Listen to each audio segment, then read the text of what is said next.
Au Proche-Orient, les digues sautent les unes après les autres sur le chemin de l'annexion de la Cisjordanie. Une semaine après avoir approuvé un texte qui facilite les achats de terres par les colons, Israël a donc donné son feu vert à un cadastre officiel en territoire occupé.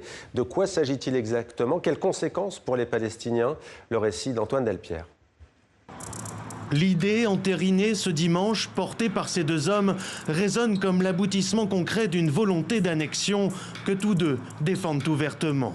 Sous l'impulsion de Bezalel Smotrich, le ministre des Finances d'extrême droite, et d'Israël Katz, le ministre de la Défense, le gouvernement israélien vient de valider un processus d'enregistrement foncier en Cisjordanie.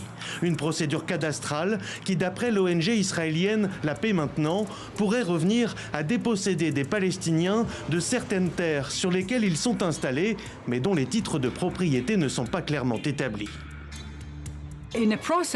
C'est un processus qui aboutira à un contrôle total du territoire par le gouvernement israélien. Les Palestiniens seront contraints de prouver leur propriété, ce qu'ils ne pourront jamais faire. Le dernier cadastre en Cisjordanie remonte à avant 1967, lorsque la Jordanie administrait ce territoire occupé et depuis les accords d'Oslo de 1993 répartis en 3 zones. La zone A, sous contrôle complet de Ramallah, la zone B, où Israël conserve le contrôle sécuritaire, et enfin la zone C, entièrement soumise à l'autorité israélienne et désormais morcelée par la colonisation. C'est dans cette zone, la plus grande, environ 60% de la Cisjordanie, que l'opération de régularisation des titres fonciers va être lancée, une manière pour Israël d'officialiser sa mainmise sur des milliers d'hectares, selon l'autorité palestinienne.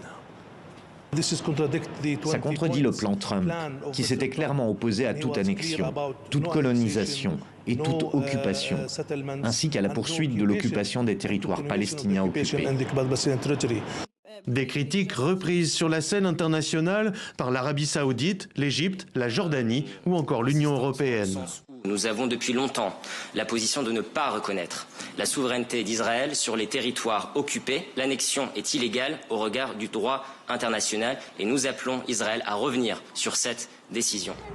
L'opération de régularisation validée par le gouvernement israélien est financée à hauteur de près de 67 millions d'euros et s'inscrit dans une série de mesures foncières déjà lancées ces 2 dernières semaines pour faciliter par exemple l'achat de terres pour les colons israéliens ou l'administration de certains sites religieux.